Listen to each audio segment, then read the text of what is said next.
and welcome back to the show. Zippy, ready to get things started? I know you are. You're just a pretty face. Look at you.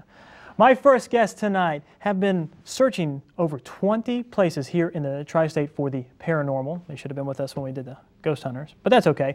Please welcome from the Huntington Paranormal Investigators and Research Group, Steve Wade and Kenny Ross.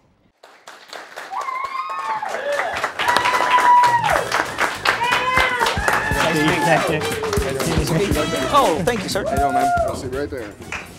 Guys, thank you for coming on the show. Now, first thing, when they say you're a paranormal hunter, ghost hunters, what exactly do you do? I mean, what's the deal? Well, if you've ever seen Ghost Hunters taps, we pretty much do the same type of thing that they do. We go in and either try to prove the claims that there's something going on there or disprove them.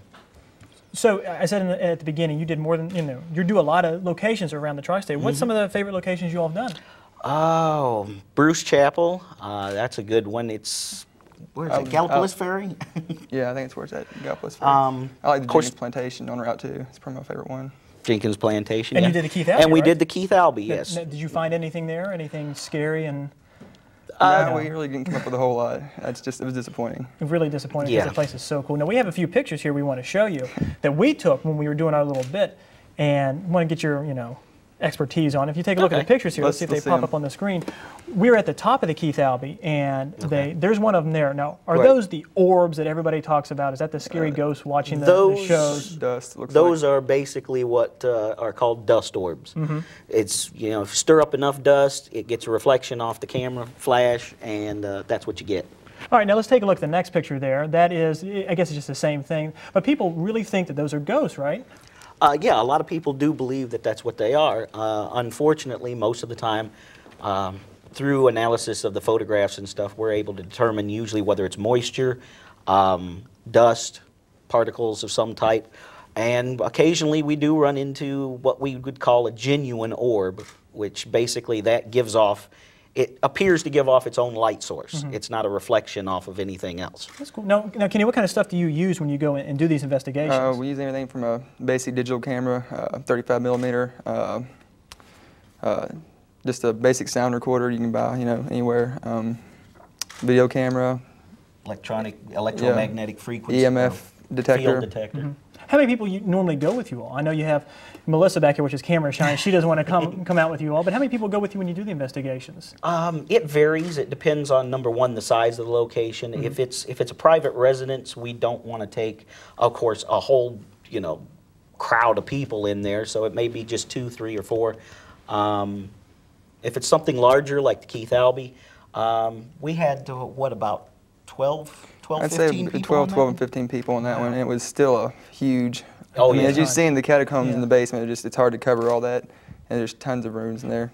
Let me ask you a serious question here. Do you all ever play pranks when you're out doing this type of stuff? Because we couldn't show what I did to Zippy. We scared him. A lot of profanity. I'll leave it at that. But do you ever scare one another just to kind of get that enthusiasm up? Occasionally, but I mean, we try to keep it to a minimum when we're actually on an investigation, because we're there to try and professionally as possible find an answer to what their claims are. Just when there's a chance, though, there's a great chance you just can't pass it up. Oh no, Good definitely answer. not. Good answer. You just can't pass it You up. cannot Now, pass it up. If people are watching at home and they want to join you all or have something that they know investigated, how do they get in contact with you all? Well, you can go to our website, huntingtonparanormal.com, and you can go on there and request, send us an email, request membership. Right now it's kind of slow, so if you can go on the website, take a look at the forums, you got a lot of answers on there, a lot of pictures, a lot of locations here around the area that's haunted you can check out sometimes. But just go in there, check it out, send us an email.